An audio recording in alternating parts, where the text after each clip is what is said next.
اور انہیں ابراہیم کا قصہ بھی سنائیے جب اس نے اپنے باپ اور اپنی قوم سے پوچھا یہ کیا چیزیں ہیں جن کی تم پوجا کرتے ہو؟ وہ کہنے لگے ہم تو بتوں کی پوجا کرتے ہیں اور انہی کے پاس بیٹھے رہتے ہیں۔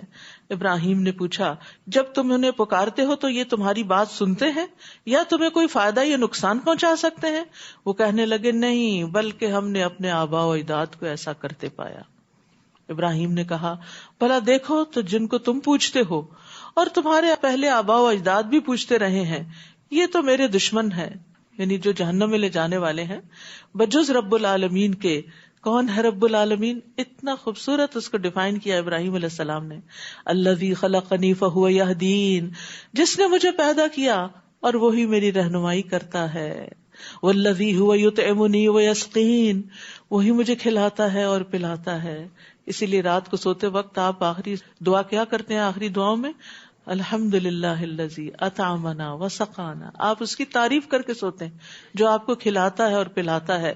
وَإِذَا مَرِضْتُ فَهُوَ يَشْفِينِ، اور جب میں بیمار پڑتا ہوں تو وہی مجھے شفا دیتا ہے۔ یہ ہے رب پر ایمان لانا، یہ ہے رب پر توکل، یہ ہے خالص توحید۔ اور پھر آپ دیکھیے کہ باقی چیزیں اللہ کی طرف منسوب کی اور مرض کو اپنی طرف منسوب کیا، هُوَ يُطْعِمُنِي وَيَسْقِينِ وَإِذَا مَرِضْتُ، کہ جب میں بیمار ہوتا ہوں۔ اور حقیقت یہ ہے کہ انسان کی بیماری اس کی اپنی ہی کوتاہیوں کا نتیجہ ہوتی ہے۔ ہم بیمار کیوں ہوتے ہیں؟ کیونکہ ہم اپنے ساتھ کوئی ایسا کام کر بیٹھتے ہیں جو ہمیں نہیں کرنا چاہیے تھا۔ وہ کیوں کر بیٹھتے ہیں؟ کیونکہ ہمیں پتہ ہی نہیں ہوتا کہ نہیں کرنا۔ مثلا آپ کوئی خاص چیز کھا رہے ہوتے ہیں، بڑی مزے کی ہوتی ہے، اور آپ کو نہیں پتا ہوتا کہ وہی کھا کے آپ کی طبیعت خراب ہو جاتی، تو آپ جاہل ہیں نا، آپ کو پتہ ہی نہیں ہے کہ آپ کے لیے کیا فائدہ مند ہے۔ تو اس لیے ہم اپنی جہالت، اپنی غفلت اور اپنی خواہشات کی وجہ سے ایسے کام کر بیٹھتے ہیں جن کی بعد ہم بیمار پڑ جاتے ہیں، چاہے وہ روحانی بیمار ہو چاہے وہ جسمانی بیمار ہو، وہ ہوتا اپنی ہی کسی غفلت کا نتیجہ ہے جس کو ہم بعض اوقات غلط سمجھ کر نہیں، ٹھیک سمجھ کے کر رہے ہوتے ہیں۔ تو بعض کام جن کو انسان ٹھیک بھی سمجھتا ہے لیکن وہ انسان کے حق میں غلط ہوتے ہیں اور وہ اس کو کسی نہ کسی طرح بیمار کر دیتے ہیں۔ تو ایسے میں جب انسان بیمار ہو جائے تو کس کے پاس جائے؟ اپنے رب کے پاس۔ اللہ تو ہی مجھے شفا دے، تو ہی مجھے شفا دے۔ ایک بہن اپنا ایکسپیرینس مجھے بتا رہی تھی کہ وہ مسجد میں کرسیاں ٹھیک کر رہی تھی، ایک کرسی ان کے پاؤں پہ لگی، پاؤں اتنا زیادہ سوج گیا کہ یعنی کہ شدید قسم کی وہ سوجن اور درد ہوئی۔ کہتی ہیں کہ رات کو پچھلا پیر تھا، میں اللہ کو پکارتی رہی اور ساتھ میں نے دوا کھا لی اور صبح اٹھی تو بالکل ٹھیک چلنے کے قابل تھی۔ تو بعض اوقات یہ ہے کہ ہم دعا کے وقت میں دعا نہیں کرتے، یا صرف آہیں بھرتے رہتے ہیں، یا پھر صرف دوائیاں کھاتے رہتے ہیں۔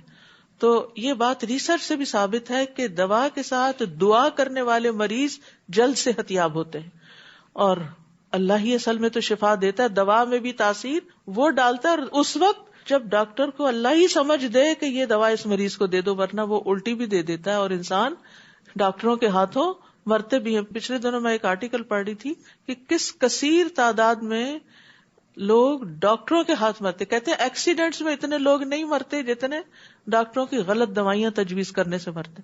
جہالت ہے نا، ہم جتنے بھی پڑھ لکھ جائیں، اللہ کے آگے ہمارا علم کیا ہے؟ تو اس لیے جب ہم دعا کرتے ہیں تو اللہ تعالیٰ صحیح چیز کی طرف ہمیں رہنمائی کرتا ہے۔ تو وہ کہتا ہے نا، خاک کی پڑیا میں بھی شفا ہو جاتی ہے، تو وہ خاک کی پڑیا میں شفا اللہ تعالیٰ ہی ڈالتا ہے۔ اسی لیے ہم دعا کرتے ہیں اللہم انت الشافی لا شفاء الا شفاؤک اشف شفاء لا یغادر سقما۔ اور بارہا میں یہ آیات شفا کے کارڈ اور کتابوں کی تشہیر کر چکی ہوں۔ حرص یہی ہے، اور بنائے بھی اسی لیے گئے تاکہ لوگ فائدہ اٹھائیں، لوگوں کی تکلیفیں دور ہوں، کیونکہ رحم آتا ہے، ترس آتا ہے جب لوگ سفر کر رہے ہوتے ہیں اور علاج موجود ہوتا ہے۔ کیونکہ ہمارا ایک ٹرینڈ ہو چکا ہے نا کہ صرف کیمیکلز ہی استعمال کرنے ہم نے علاج کے لیے، کریں وہ بھی، لیکن اس کے ساتھ ساتھ دعاؤں کی بھی کثرت کر دیں۔ اور جتنی پابندی آپ اینٹی بایوٹک لینے میں کرتے ہیں گھنٹوں کی، ایسے ہی صبح شام کے اذکار کی بھی پابندی کریں کہ وہ ٹائم مس نہ ہو۔ اور پھر یہ ہے کہ انسان کا پورا یقین بھی اس بات پر ہو کہ شفا اللہ ہی دیتا ہے، اور اللہ سبحانہ وتعالیٰ دوا کے بغیر بھی شفا دے سکتا ہے۔ جیسے یعقوب علیہ السلام کی آنکھیں لوٹ آئی تھیں کسی آپریشن سے، ان کا وہ موتیا ٹھیک کر دیا گیا تھا؟ نہیں، بس اللہ کا حکم ہوا، قمیص ڈالی گئی اور آنکھیں دیکھنے لگی۔ یہ قرآن بتا رہا ہے ہمیں، تو ہمارا یقین ہونا چاہیے، کیونکہ جس یقین سے ہم دعا مانگتے ہیں نا، اسی سے پھر ہمیں فائدہ ہوتا ہے۔ تو اللہ تعالیٰ سے شفا اور آسانیاں طلب کرنی چاہیے۔ والذی یمیتنی ثم یحیین، نیز وہی مجھے موت دے گا، پھر وہی مجھے زندہ کرے گا. یہ ہوتا ہے رب جس کے ہاتھ میں میری موت اور زندگی ہے، اور جس سے میں توقع رکھتا ہوں ان یغفر لی خطیئتی یوم الدین، کہ قیامت کے دن وہ میری خطائیں معاف کر دے گا، بدلے کے دن معافی مل جائے گی. رب اغفر لی خطیئتی یوم الدین، یہ نہیں کہا یوم القیامہ، یوم الاخر، یوم الدین، جس دن بدلہ ملنا ہے. مجھے پتا ہے میری غلطیاں ہیں، میرے قصور ہیں، میری خطائیں ہیں، تو مالک یوم الدین ہے، بس اس دن مجھے معاف کر دینا. ربی حب لی حکما والحقنی بالصالحین. اب رب سے دعائیں کرتے ہیں. اس کے بعد ابراہیم علیہ السلام نے دعا کی، اے میرے رب مجھے حکمت عطا کر. ہمیں بھی بڑی ضرورت ہے. حکمت وہ سمجھ ہوتی ہے جو اللہ دیتا ہے، ایک ہوتی ہے سمجھ بوجھ جو ہم کتابوں سے تجربات سے حاصل کرتے ہیں، اور حکمت وَمَن يُؤْتِ الْحِكْمَةَ فَقَدْ أُوتِيَ خَيْرًا كَثِيرًا، یہ سراسر اللہ کا انعام ہوتی ہے، اللہ سے مانگنی چاہیے.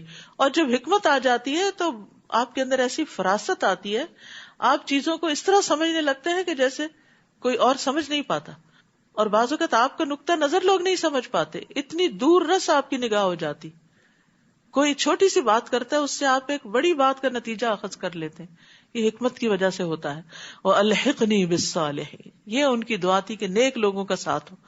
نیک لوگوں کا ساتھ اس لیے بھی اچھا کہ ان کو دیکھ کے انسان کا دل کرتا ہے ہم بھی نیک بن جائیں، کیونکہ انسان اپنی مجلس کا یا اپنے ساتھیوں کا ایک حصہ ہوتا ہے.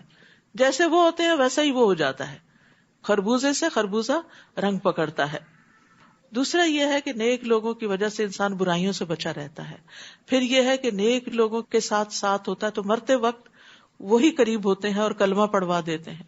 نیک لوگوں کا ساتھ ہو تو پھر مرنے کے بعد بھی وہ دعائیں کرتے رہتے ہیں. اور نیک لوگوں کا ساتھ ہو تو وہ ان پر ایسا اعتماد کا لیول ہوتا ہے کہ آپ کو پتا ہوتا ہے انہوں نے ہماری غیبت نہیں کرنی، انہوں نے ہمیں دھوکہ نہیں دینا. کیا لذت ہوتی ہے اس کمپنی میں کہ جس کے بارے میں آپ کو یہ ٹرسٹ ہو کہ یہ ہمارے ہمدردی ہیں، یہ ہمارے لیے خیر ہی چاہیں گے. کتنی خوشی ہوتی ہے آپ کو ایسے لوگوں سے مل کر، اور کتنی تکلیف میں ہوتے ہیں آپ جب آپ کو یہ پتا ہو کہ آپ کا ساتھی جو ہے وہ دھوکے باز ہے، کہ چاہے یہ گھر کے اندر ہو ساتھی یا گھر کے باہر کوئی انسانوں کے جو کلیگز ہیں یا کوئی بھی لوگ جن کے ساتھ انسان مل جل کے رہتا ہے، اس کی سوشل لائف ہے. وَاجْعَلْ لِي لِسَانَ صِدْقٍ فِي الْآخِرِينَ، اور پچھلے لوگوں میں مجھے سچی ناموری عطا کر. یہ سچی ناموری کیوں؟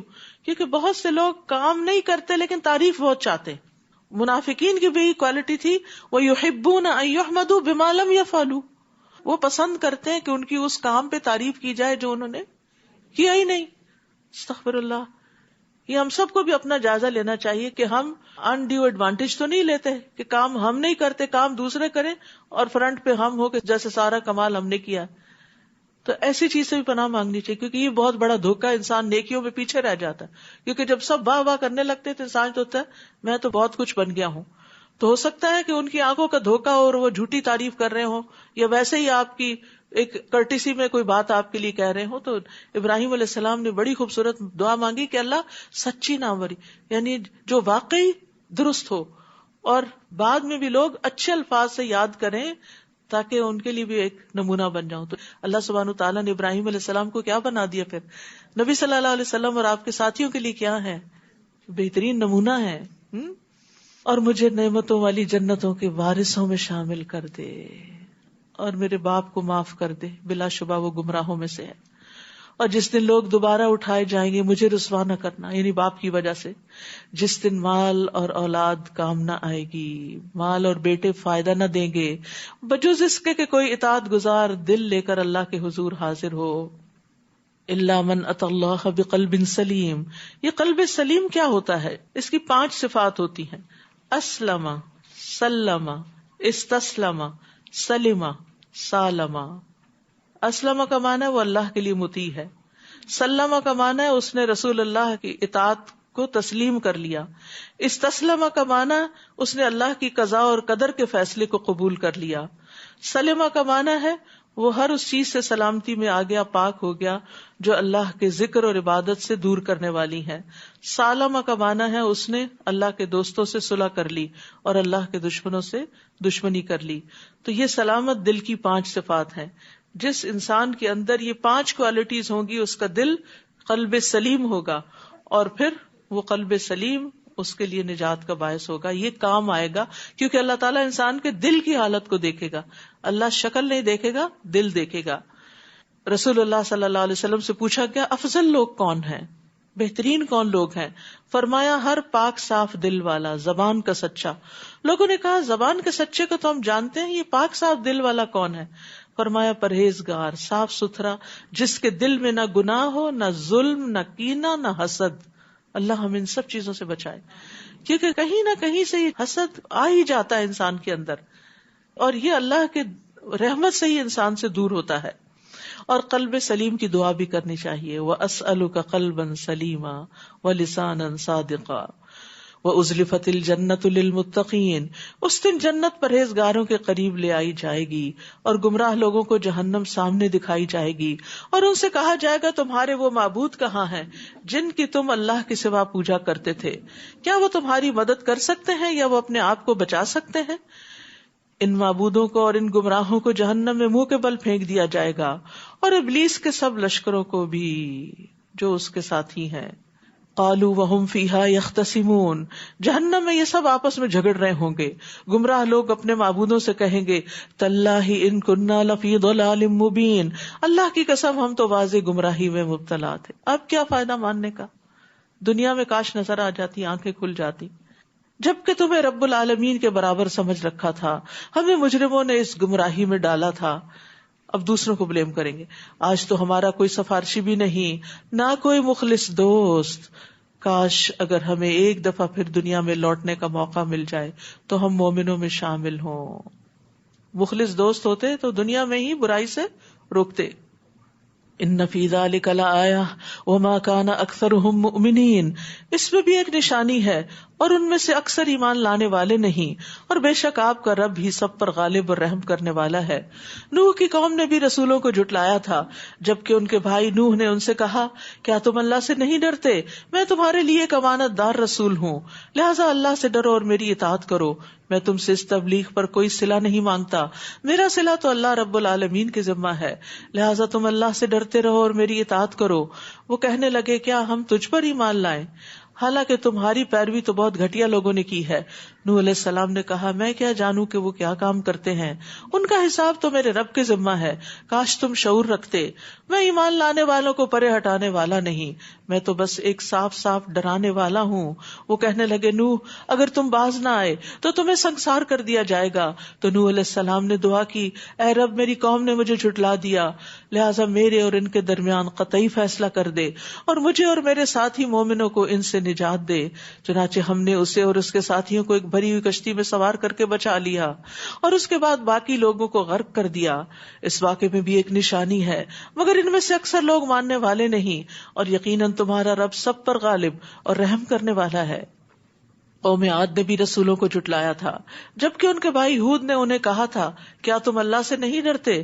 میں تمہارے لیے امانت دار رسول ہوں، تو اللہ سے ڈرو اور میری اطاعت کرو. میں تم سے اس تبلیغ کا کوئی صلہ نہیں مانگتا، میرا صلہ میرا اجر تو اللہ رب العالمین کے ذمہ ہے. یہ کیا بات ہے کہ تم ہر بلند جگہ پر بے فائدہ ایک یادگار تعمیر بنا ڈالتے ہو اور عمارتیں اتنی شاندار بناتے ہو کہ شاید تم ہمیشہ ان میں رہو گے، اور جب کسی پر ہاتھ ڈالتے ہو تو جبار بن کر ڈالتے ہو. لہٰذا اللہ سے ڈرو اور میرے حکم مانو، اور اس ذات سے ڈرو جس نے تمہیں وہ سب کچھ دیا جو تم جانتے ہو. اس نے تمہیں چوپائے اور بیٹے، باغات اور چشمے عطا کیے. مجھے تو تمہارے حق میں ایک بڑے دن کے عذاب کا خطرہ ہے. وہ کہنے لگے ہمیں تو ایسا واز کر یا نہ کر ہمیں کوئی فرق نہیں پڑتا. استغفر اللہ. جب دل سخت ہو جائے تو اس پر کوئی چیز اثر نہیں کرتی. ایسی باتیں تو یوں ہی ہوتی چلی آئی ہیں اور ہم پر کچھ عذاب نہیں آنے کا. چنانچہ انہوں نے ہود کو جھٹلا دیا تو ہم نے انہیں ہلاک کر ڈالا. اس واقعے میں بھی ایک نشانی ہے لیکن ان میں سے اکثر ماننے والے نہیں، اور یقیناً آپ کا رب سب پر غالب اور رحم کرنے والا ہے. قوم سمود نے بھی رسولوں کو جھٹلایا، جبکہ ان کے بھائی صالح نے انہیں کہا تھا کیا تم اللہ سے نہیں ڈرتے؟ میں یقیناً تمہارے لیے ایک امانت دار رسول ہوں، لہٰذا اللہ سے ڈرو اور میری اطاعت کرو. میں تم سے اس کام کو کوئی صلہ نہیں مانگتا، میرا صلہ میرا اجر تو اللہ رب العالمین کے ذمہ ہے. آپ دیکھیے ہر پیغمبر کی دعوت کا ایک ہی انداز ہے، ایک ہی رب کی طرف سب نے بلایا ہے، توحید کا سبق دیا ہے. کیا تم یہاں کے سامان عیش و عشرت میں امن سے رہنے کے لیے چھوڑ دیے جاؤ گے، ان باغات میں اور چشموں میں، اور کھیتوں میں اور کھجوروں میں جن کے خوشے بہت ملائم ہیں، اور تم پہاڑوں کو تراش تراش کر فخریہ ان میں گھر بناتے ہو، سو اللہ سے ڈرو اور میری اطاعت کرو اور حد سے گزرنے والوں کی بات نہ مانو، جو ملک میں فساد کرتے پھرتے ہیں اور اصلاح کا کوئی کام نہیں کرتے، یعنی اللہ کی اطاعت نہیں کرتے اور نافرمانیاں ہی کرتے جا رہے ہیں۔ وہ کہنے لگے تم تو ایک سحر زدہ آدمی ہو، تم ہمارے ہی جیسے ایک آدمی ہو، اگر تم سچے ہو تو کوئی نشانی لاؤ۔ صالح علیہ السلام نے کہا نشانی یہ اونٹنی ہے، ایک دن اس اونٹنی کے پانی پینے کے لیے مقرر ہے اور ایک دن تم سب کے لیے، اسے کوئی دکھ نہ پہنچانا ورنہ ایک بڑے دن کا عذاب تمہیں آ لے گا۔ مگر ان لوگوں نے اس اونٹنی کی کونچیں کاٹ ڈالی، پھر عذاب کے ڈر سے لگے پچھتانے، آخر عذاب نے انہیں آ لیا۔ اس واقعے میں بھی ایک نشانی ہے مگر ان میں سے اکثر ماننے والے نہیں۔ یاد رکھیے جب بھی کسی گناہ پر پچھتاوا ہو تو توبہ کریں، خالی پچھتاتے نہ رہیں۔ بہت سے لوگ پچھتانے میں اپنی انرجی ویسٹ کر دیتے ہیں، کاش میں یہ نہ کرتی، میں یہ گناہ نہ کرتی، میں وہاں نہ جاتی۔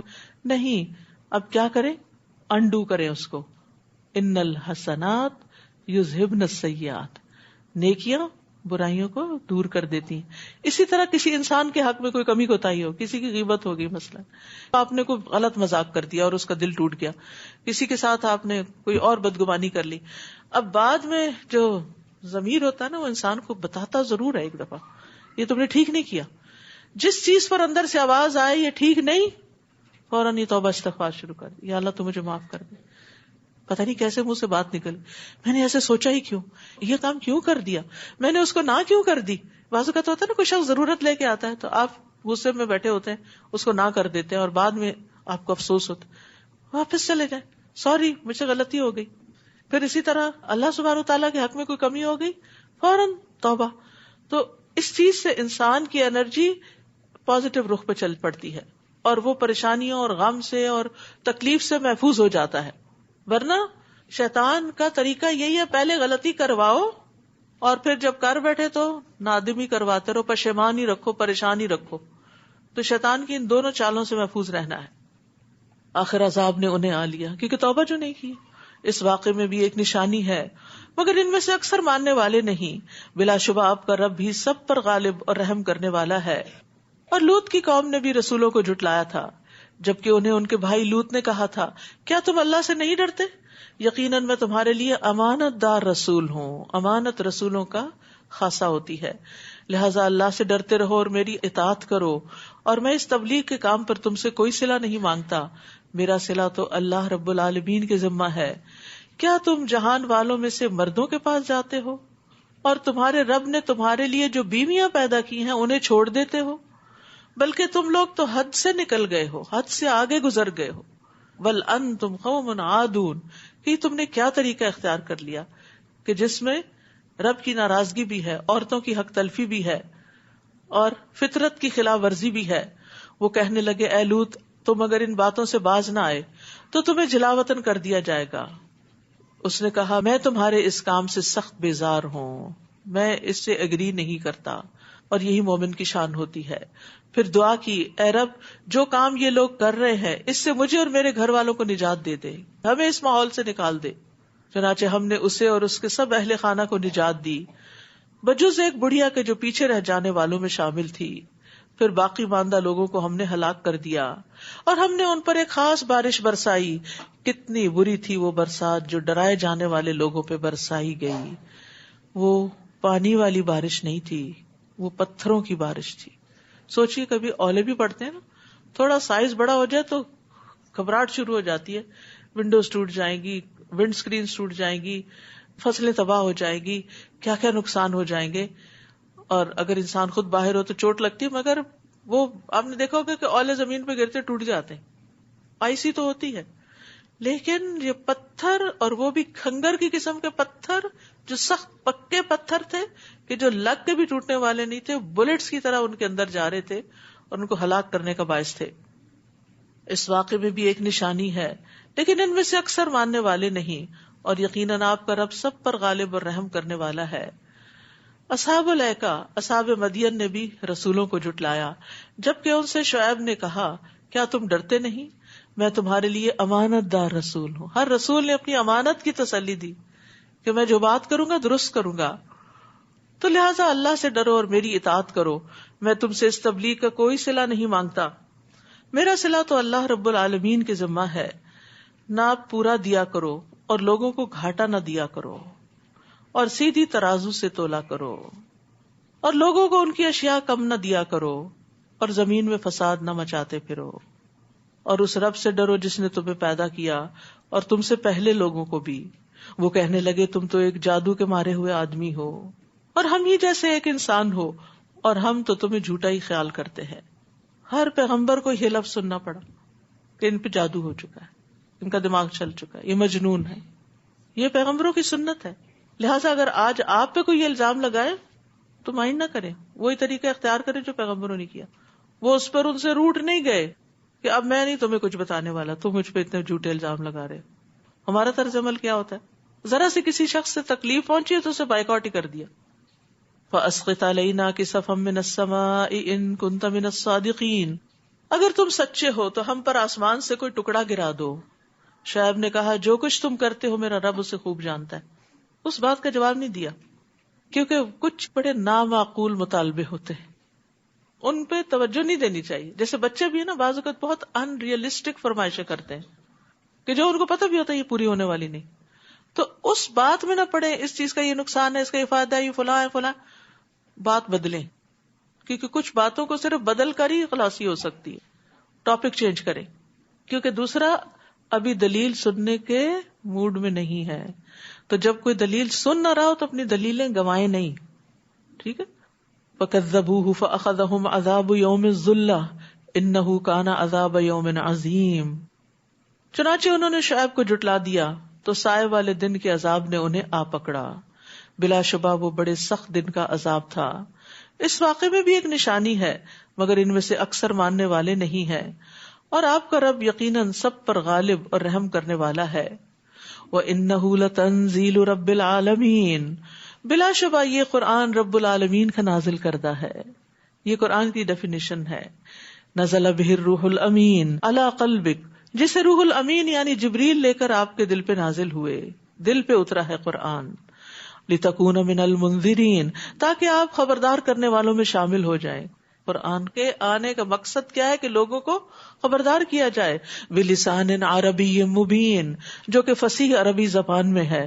اس لیے عربی میں بھی پڑھنا ضروری ہے، یعنی عربی کا ترجمہ جاننا اور عربی زبان جاننا یہ بھی ضروری ہے تاکہ قرآن کو سمجھا جائے، اس سے لطف اندوز ہوا جائے.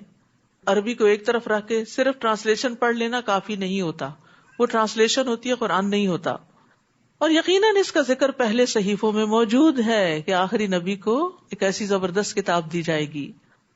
اولم یکن لہم آیہ ان یعلمہ علماء بنی اسرائیل، کیا ان اہل مکہ کے لیے یہ نشانی کافی نہیں کہ اس بات کو بنی اسرائیل کے علماء جانتے ہیں؟ کچھ تو جان کے ایمان نہیں لائے تھے، لیکن جیسے عبداللہ بن سلام جو تھے وہ بھی ان کے علماء میں سے تھے اور ایمان لے آئے تھے، اور انہی کی طرف اشارہ ہے. اور اگر ہم اس قرآن کو کسی اجمی پر اتارتے جو انہیں پڑھ کر سناتا تو بھی یہ اس پر ایمان نہ لاتے. اس طرح ہم نے مجرموں کے دل میں بس بےہودہ اعتراضات کرنا ہی ڈال دیا ہے کہ جب تک وہ دردناک عذاب نہ دیکھ لیں وہ ایمان نہیں لائیں گے.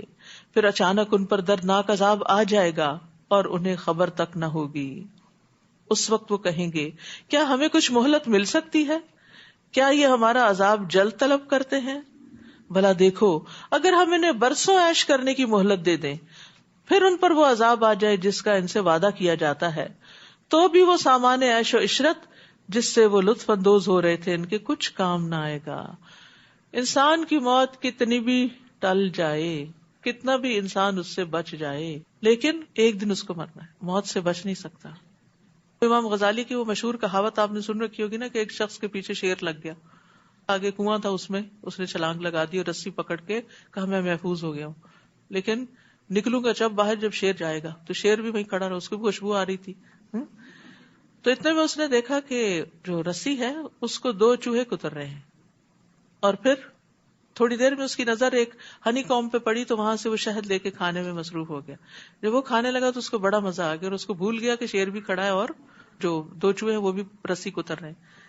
تو انسان کا حال یہی ہے کہ وہ ہنی کھانے میں مصروف ہے اور 2 چوہے کیا ہیں؟ دن رات.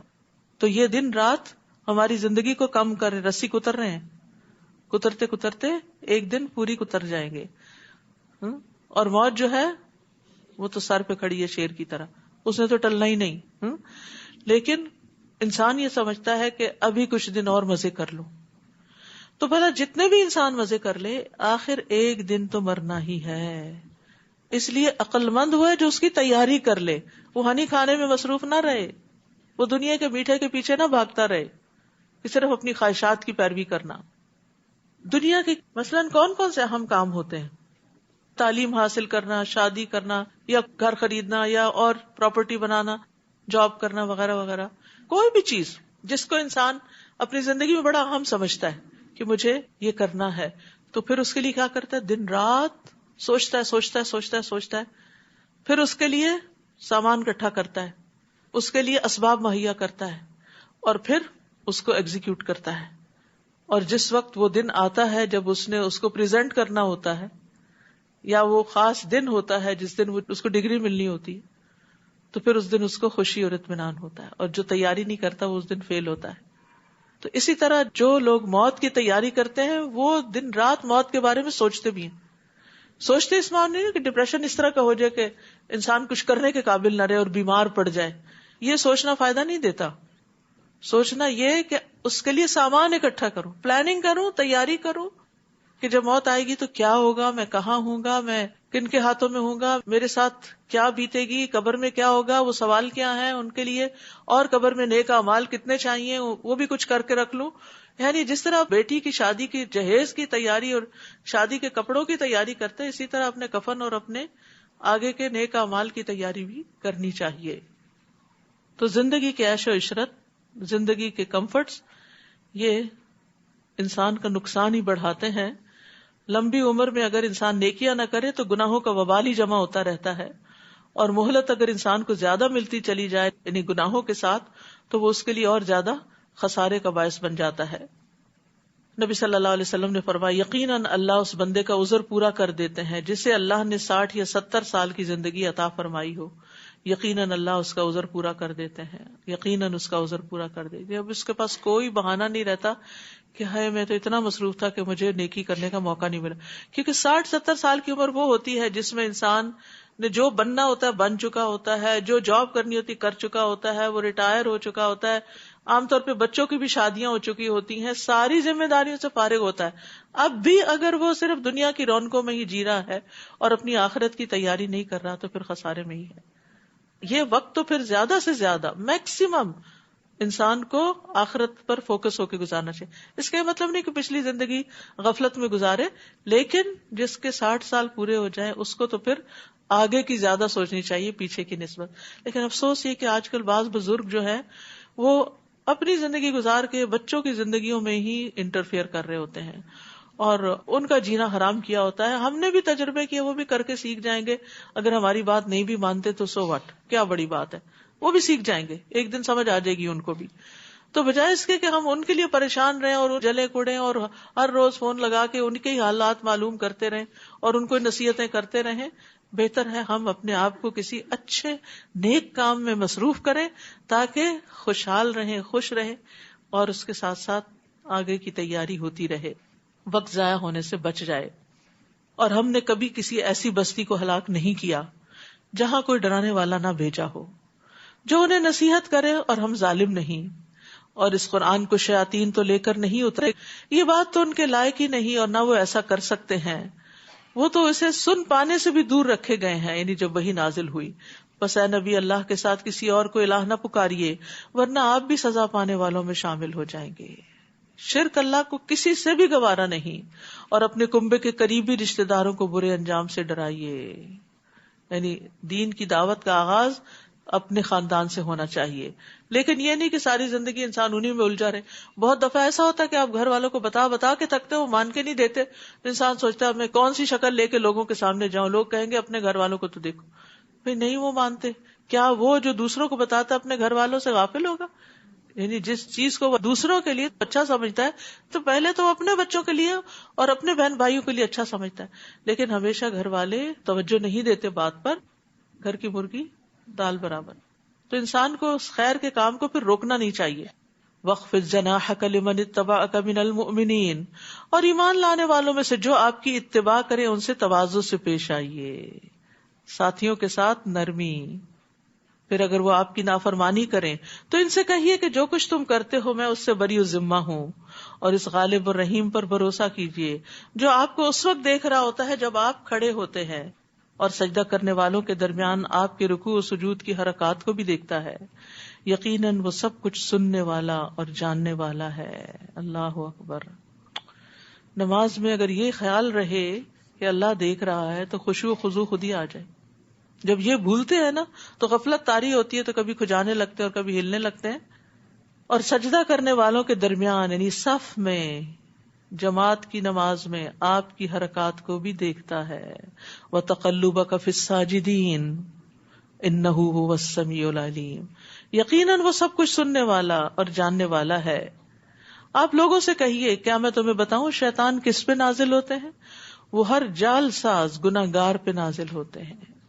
وہ شیطانوں کی طرف اپنے کان لگاتے ہیں اور ان میں سے اکثر جھوٹے ہوتے ہیں، اور شاعروں کی پیروی گمراہ لوگ ہی کرتے ہیں. یعنی سارے شاعروں کی نہیں بلکہ اکثریت ایسی ہوتی ہے کہ جن کی شاعری میں فحش یا لایانی باتیں ہوتی ہیں، اور بعض اوقات دے ڈونٹ میک سینس، صرف ایک لفاظی کا کھیل ہوتا ہے. تو ان باتوں کو لینے کی بجائے یا ان کو اپنی زندگی کا لوگو بنانے کی بجائے انسان قرآن و سنت کو اپنے سامنے رکھے. یعنی فحش شاعری جو ہے وہ فحش گالیوں کی طرح ہی بری شمار ہوتی ہے. کیا تم دیکھتے نہیں کہ وہ خیالوں کی ہر وادی میں بھٹکتے پھرتے ہیں اور ایسی باتیں کہتے ہیں جو کرتے نہیں. قول و فعل کا تضاد. بعض اوقات شاعری بڑی پائے کی ہے، بڑی حکمت کی باتیں ہیں، لیکن ان کا اثر اپنی زندگی میں کوئی نہیں نظر آتا، بجز ان لوگوں کے جو ایمان لائے اور نیک عمل کیے اور اللہ کو بکثرت یاد کرتے رہے، اور جب ان پر ظلم ہوا تو انہوں نے بدلہ لے لیا، اور ان قریب ان ظالموں کو معلوم ہو جائے گا کہ وہ کس برے انجام سے دوچار ہوتے ہیں.